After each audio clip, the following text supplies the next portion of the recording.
Hello ladies and gentlemen, MarauderEX here, back with more Let's Play Shining Force 3 Scenario 3. And we are still here in the second evolution trial, and we're just kind of killing time.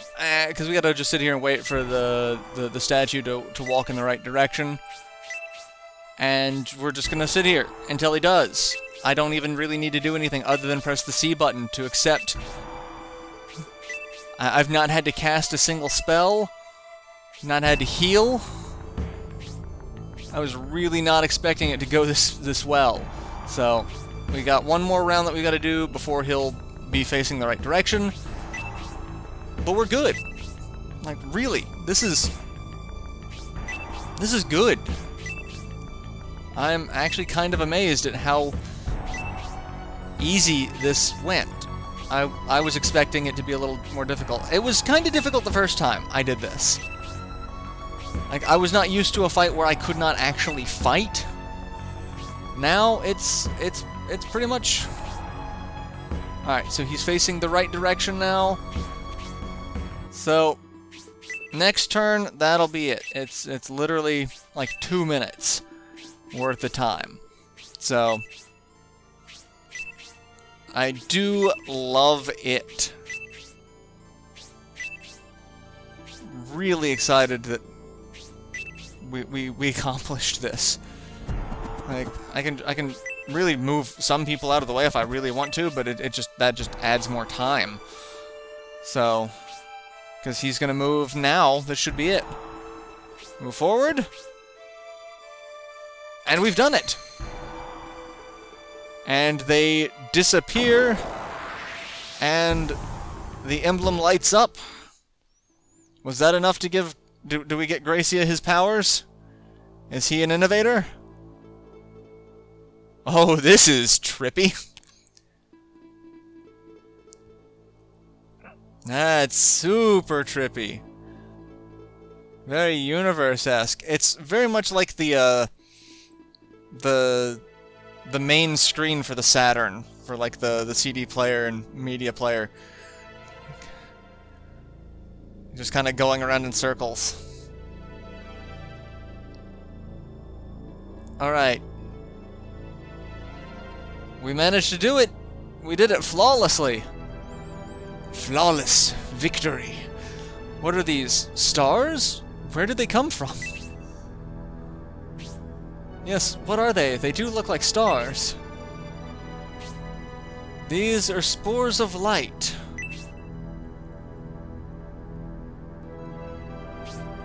Spores of light? Yes, these lights will wake the innovator power inside you and give you the power to confront the Vandal. Please tell me, Great Oracle, why are spirits sent from the heavens to create innovators and vandals in this world? It is the will of the Creator, Benetrim. The will of the Creator?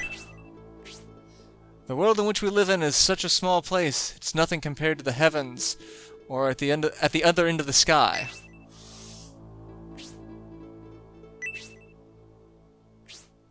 What the Creator seeks is order. Order here like it is in the heavens. To make sure we can adapt to this order, we are being tested, Julian. By what standard is it judged if we are able to adapt or not? And what will happen if we cannot adapt to this order? What will the Creator do, Oracle? The standard for judgment is the relationship between the force of light and the force of darkness. Should the force of light bow before the dark force, destruction awaits us. Destruction? If I fail, what kind of destruction will come of this world? Silence. All living creatures, the Creator will destroy them all? Well, it may appear as destruction to us. It is a recreation. The Creator created us, and shall continue to seek order through recreation when necessary. It looks like I have spoken too long. Gracia, you've passed the test beautifully. Congratulations. And now begins the evolution ceremony. Wait, Great Oracle, I have one more question. How do we get into Bolzom Temple? I'm only an observer, Benetrim. The Oracle of Inric might be willing to aid you, but not I. I remain neutral. The Oracle of Inric. So that's the priest that we saw in Inric Village, the one who promoted Arthur, Melody, and Rhodey. So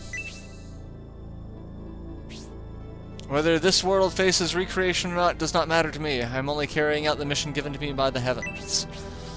Evolution begins! Wait, please wait. Please answer our question. He's like, nope. So it shows that some of the oracles can be good, some of them can be neutral, which means there's probably one out there that's going to lean more toward the Vandal side of things. The Innovator can use the blessings of the Staff of Basim to promote his companions to Apostles of Light. It should be helpful for the battle with the Vandal. Great Oracle, who are you? It's time to say goodbye. We will not meet again. Farewell, Gracia, and the rest of the Julian force.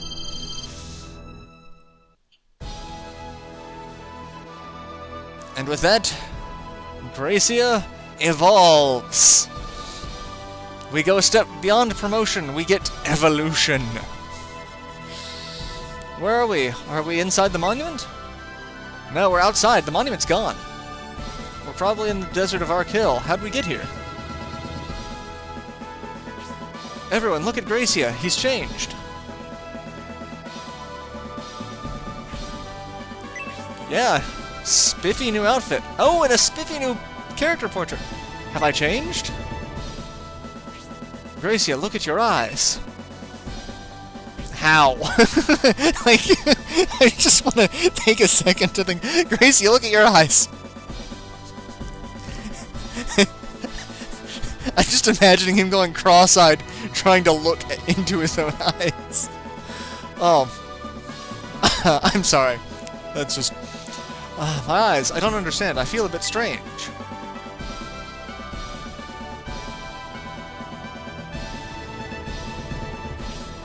The ancient monument isn't visible anymore, as the Oracle has said. The Oracle said something before he vanished? Indeed, the Innovator can use the blessings of the Staff of Basim to promote his companions to the Apostles of Light. Right, the Oracle did say something like that. Blessed by the Staff of Basim, we should try it. Any volunteers? Julian, you're the most suited to be an Apostle of Light. Julian, shall I bless you with the staff? Yes! Of those in the Julian army, you, the leader, should be the first to receive the blessings of the staff. Alright. Give me the power. Alright, so... Gracia blessed Julian with the Staff of Basim. And with that... light sparkles around. I kind of wish this promotion happened to... like, we got this animation for everyone. And Julian reaches his final form. Indeed, Julian has become an Apostle of Light. An Apostle of Light, what powers does he have? Primula, are they are there any shortcuts leading to the main road from Arkhill? Yes, I believe there's a shortcut which follows the northeast side of the mountains toward the main road. Should we head towards the main road before the rest of us become Apostles of Light? Yes. Gracie needs to regain some power before he can bless others. The rest of us will have to be blessed on the journey to Remotest. Yes, I'm aware there are many unanswered questions, but we must keep moving. The Simios army is far ahead. We can't just stay here. Primula, please lead us to the fastest route to the main road.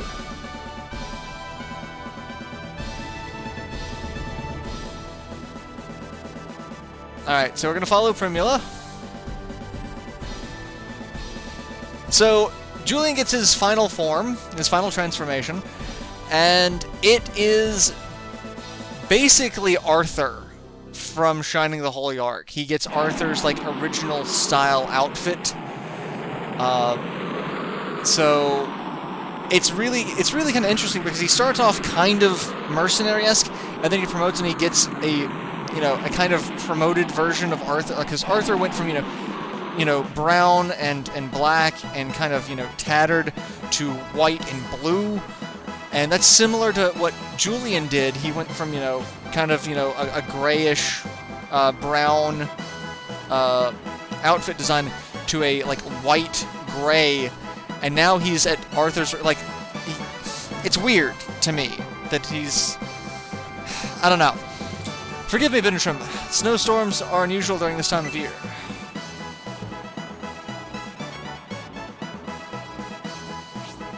It's not your fault. I was aware the weather changes very quickly in this area, but I decided we should go this way in spite of it. This is my fault. Why can't we proceed through the storm? I was born south of Dystonia. I know nothing of snow. Traveling in the snowstorm is out of the question. We would be risking our lives. We were really fortunate to find this cabin in the blizzard. Just think if we were still out there. The weather really changed quickly. I was expecting it could, but I wasn't expecting it to be this drastic. According to some rumors from the people in the cabin, there's a snow witch who's causing the storm. I've never heard of the Snow Witch, but I believe the storm is fading. Of course you haven't heard of the snow. We've never been this far north. Why would you know about legends in a place that people know nothing about? Right, honesty, I believe so. There's only one way to find out. Julian, let's go outside. Yes, you two go have a look. The rest of us will remain here. Alright, so we get to go look around.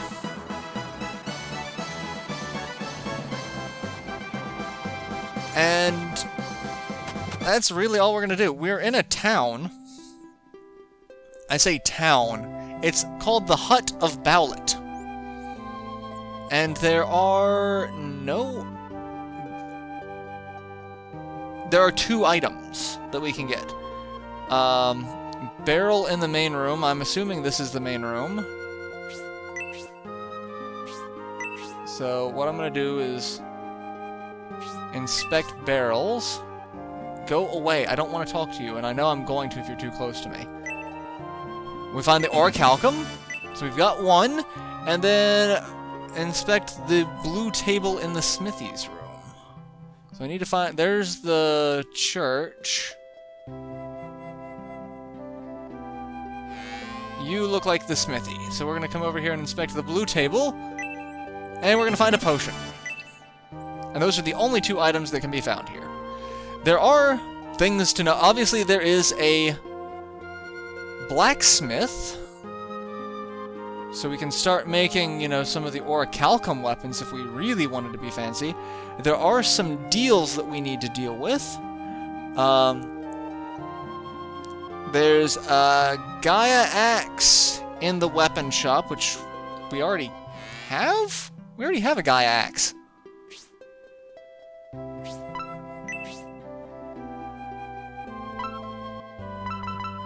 Yeah, we already have a Gaia axe. Like, that's what I've got on, you know, Leon at the moment. So, then there are no deals in the weapon shop. There are some weapons, but really nothing better than, like, I can get a rune blade. We've got the Sonic Wing, Holy Lance. I could upgrade spears, but I don't really have any spear wielders that I would be using at the moment. Tiger Claw. We can buy a Charm Rod or a Charm Wand and Sleepy Rod. I could buy a Dragon Arrow, so if you didn't actually get that, we could buy a Silver Beak for Penco, who I still haven't used. And then we've got... There's deals and haggles here. So we can buy 3 pieces of orichalcum. And that's actually what I'm going to do. I'm going to go ahead and just buy these 3 because it really doesn't matter. It's fine. And then I'm going to see if I can trigger the deal for the last orichalcum. And that's really all we need to worry about here. There we go. The orichalcum just came in, only cost 5. I'm going to go ahead and buy that. There's another deal of power undies. But again, because I don't have any... I mean, I have a couple of female frontliners. In this group, I've got mostly Honesty. But she's got a power ring, which is going to be far better. Spirial, same thing. The power ring is going to be far, far better. And I can't level up too many people, because they have to be level 20 before I can promote them. But let's actually take a look at everyone's stats now. Julian, Light Apostle. Stats, HP of 73, MP of 36, attack of 86, defense of 59, agility of 31, luck of 5, movement of 6. Magic, we have not learned anything new. We will be learning Inferno for Julian, so that's something to keep in mind. And then Gracia, HP of 65, MP of 57, attack of 69, defense of 58, agility of 28, luck of 6, movement of 5. He, however, does learn a new spell. We have Blessing level 1. Recovers allies' HP and damages enemies. So for 5 MP, we actually have a spell that's useful. Because it will heal or hurt. But I think it's only single target. But its power is 36. So that's better than Shining 2. It's not quite as good as Inferno 1. But I also think Shining scales up with the amount of MP that's used after the 8 for consuming it, 8 or 16. So I think that scales up. But I mean, for 5 MP, Gracie is actually now really, really worthwhile. Alright, so that's really all we need to do. Let's deposit some items, and then figure out what I'm going to do with the Orichalcum weapons. We don't need the Mine Rune map, we don't need basically anything that is on Julian anymore. I'll just go ahead and do that, get rid of everything. And we're just going to clear out everything on everyone, figure out where to go from here. That way I also know what I can do for... I don't know why I haven't... Oh, I've got the magic wand on her for sleep. That's why. Okay. Like, why do I have that? I also forgot I have the running pimento. Or running pepper. As well as the dragon rod. I don't think I have anyone who's actually using rods. Pretty sure I don't have anyone using rods. And... like I said, I'm just going to take everything off of everyone so I've got decent slate of what to do, and I'm going to need to research what weapons are going to be beneficial and how much Orichalcum I actually have. Because that's going to be the fun part about this, is a lot of these Orichalcum weapons are okay, but a lot of them kind of suck. So... and, like, I know for a fact I'm not going to be making an Orichalcum weapon for Jubei, because he's going to go with a cursed weapon with a Chaos Ring, and I'm pretty sure we have a Chaos Ring at the moment. Do we have the Chaos Ring? We do have the Chaos Ring, so I can go ahead and make something for him. Do I have a piece of... I do have a piece of Dark Matter, so I can go ahead and get that squared away. I'll get that set up, because I know that's what I'm going to use for him. And we've got the Chaos Ring that needs to go on him.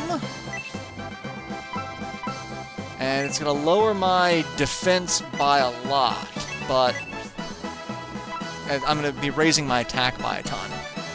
Alright, let's look at other materials. I've got 3 pieces of mithril that I'm never going to use now. I've got 2 pieces of small mithril, so I can probably upgrade that. And I have 7 pieces of Orichalcum. So I could make one for Spirial. I could make one for Proton. Could make one for Honesty. I'm just looking at the people that I know I'm probably going to use. Leon. 1,000, I don't think I can make anything for... I don't think there's an Orichalcum set of claws or anything like that. And then I can make something for Julian, but that's going to be a little silly. So I might save that one and see what I can do. But I'll have to actually do some research and find out what weapons are made, because it's going to be a lot of fun. Because, again, we only get one orichalcum weapon, there's not a pool, so whatever weapon you make, that's the one orichalcum weapon you're going to get. So, and the orichalcum prices are a fair bit more expensive. So, like, a mithril sword, for example, is 10,000 gold, orichalcum is 12. So, something to keep in mind. So, I'm going to find the priest, and I'm going to save it, and end this episode here, and then figure out what I can make, and go from there. So, I will see you all in the next installment. So till then, later everyone.